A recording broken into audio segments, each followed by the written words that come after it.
Voice, आज की आवाज। मुख्यमंत्री शिवराज सिंह चौहान ने कहा कि प्रदेश सरकार सज्जनों के लिए फूल से ज्यादा कोमल, पर अपराधियों के लिए वज्र से ज्यादा कठोर है। राज्य शासन के इस ध्येय को पुलिस विभाग के अधिकारियों कर्मचारियों द्वारा मैदानी स्तर पर सार्थक रूप देना है। पुलिस विभाग को समाज का विश्वास अर्जित करते हुए अपराधियों के खिलाफ सख्त कार्रवाई का सिलसिला निरंतर जारी रखना है। कम्युनिटी पुलिसिंग के साथ ही हम आपराधिक गतिविधियों पर अंकुश लगाने में सफल हो सकेंगे। मुख्यमंत्री चौहान ने यह बात गुरुवार को अपने इंदौर प्रवास के दौरान ब्रिलियंट कन्वेंशन सेंटर में आयोजित की गई इंदौर उज्जैन संभाग की कानून व्यवस्था समीक्षा बैठक में कही।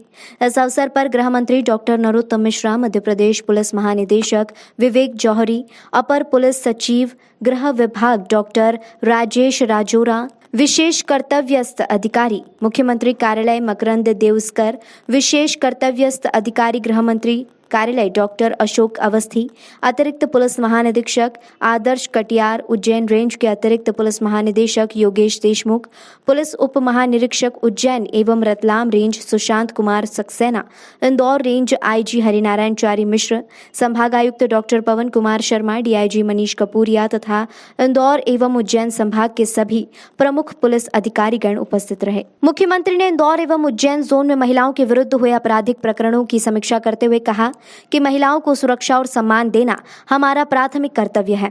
इंदौर एवं उज्जैन संभाग में अवैध शराब बनाने वाली जगहों को चिन्हित कर इन प्रक्रिया में सक्रिय गिरोह के विरुद्ध सख्त कार्रवाई की जाए। मादक पदार्थ संबंधी गतिविधियों में संलग्न माफियाओं को किसी हाल में पनपने नहीं देना है। ऐसे माफियाओं के विरुद्ध सख्त कार्रवाई करनी है।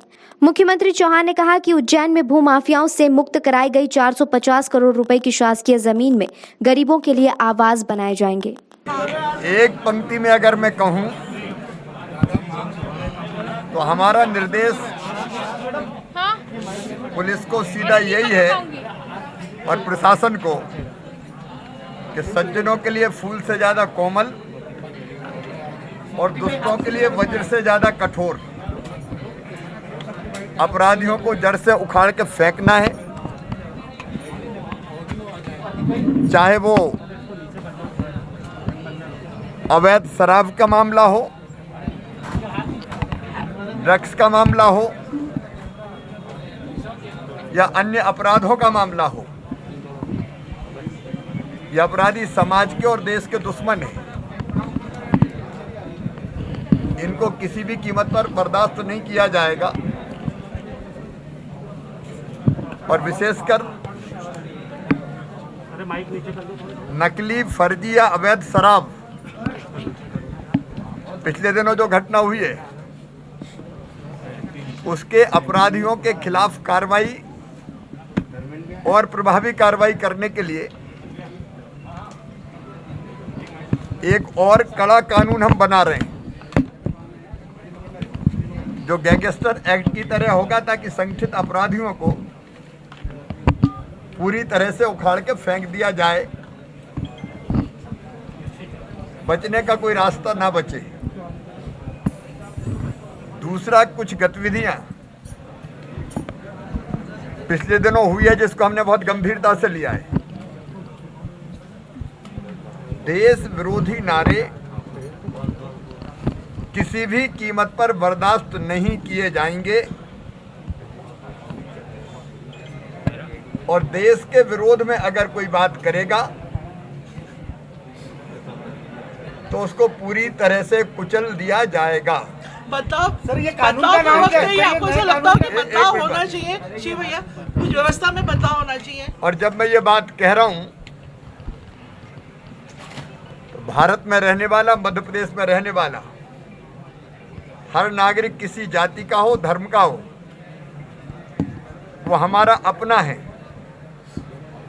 लेकिन अगर कोई देश के खिलाफ सोचता है तो वो तो किसी भी कीमत पर बर्दाश्त नहीं किया जाएगा।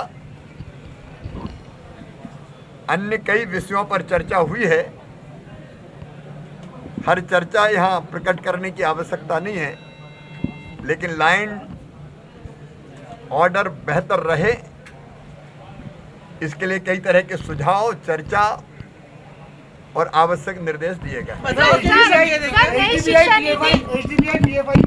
उनकी भी मैंने वो भी तय हुआ है पीएफआई हो,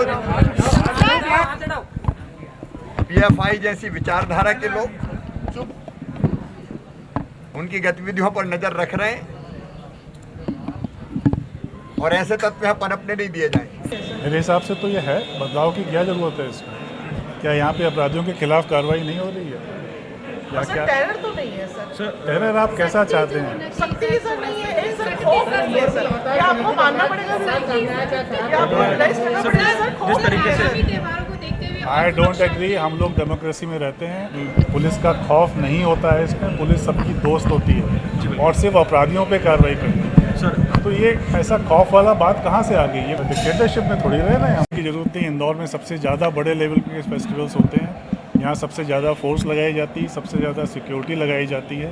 कोविड के लिए जो रिस्ट्रिक्शंस हैं उसमें क्या निर्देश अभी त्योहारों के लिए आएंगे, ये अभी 1-2 दिन में शासन निकालने वाला है, उसके हिसाब से लगाया है। सर इस्लामिक संगठनों को शांति भंग कहाँ हुई है? शांति भंग करने की कोशिश हुई है और हर कोशिश पे पुलिस ने तत्परता से कार्रवाई करी है। जिला एडमिनिस्ट्रेशन ने भी काफ़ी तत्परता से कार्रवाई करके कंट्रोल किया है।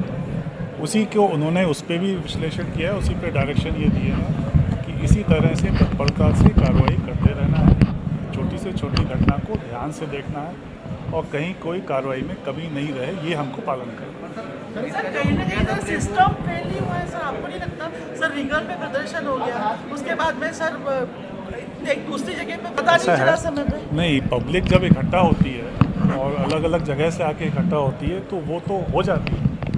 या तो हम कर्फ्यू लगा के रखें क्या? अब वो कोविड का समय तो नहीं है, इसमें हमारे रिस्ट्रिक्शंस थे, तो यदि वो बिना अनुमति के इकट्ठा होते हैं तो उस पर उस तरह से कार्रवाई की जाती है। उनको उस वक्त रोका जाता है, उस पर अपराध भी दर्ज होता है, उनकी गिरफ्तारी भी होती है। सर पुलिस का जो खुफिया एरियाज हैं उसको लेकर किस तरीके से दिशा निर्देश हैं? क्योंकि ये दिशा निर्देश मैं ऑलरेडी बता चुका हूँ, आप शायद लेट आए हैं। छोटी से छोटी घटना पे तत्काल कार्रवाई करते हुए स्थिति को नियंत्रण में रखना है। जो अपराधी इसमें आइडेंटिफाई होते हैं उनमें से किसी को नहीं छोड़ना है, यही निर्देश दिए गए हैं। इसी का पालन हम लोग करेंगे और ये सारे स्टेट में किया जाएगा।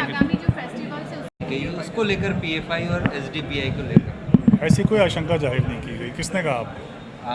इंदौर कलेक्टर के बयान है कि इंदौर में तो आप उनसे पूछिए। उनसे तो पूछा गया, लेकिन मीटिंग में अभी मंत्री नहीं, ऐसी कोई आशंका नहीं। मुख्यमंत्री साहब ने भी कहा अभी कि इस तरह के संगठन, मुख्यमंत्री ने सिर्फ राष्ट्र विरोधी तत्वों के खिलाफ कार्रवाई की बात करी है कि और कोई बात नहीं करी। आप उसको तोड़िए मरोड़िए मत बात। नहीं तोड़िए, उनके बयान को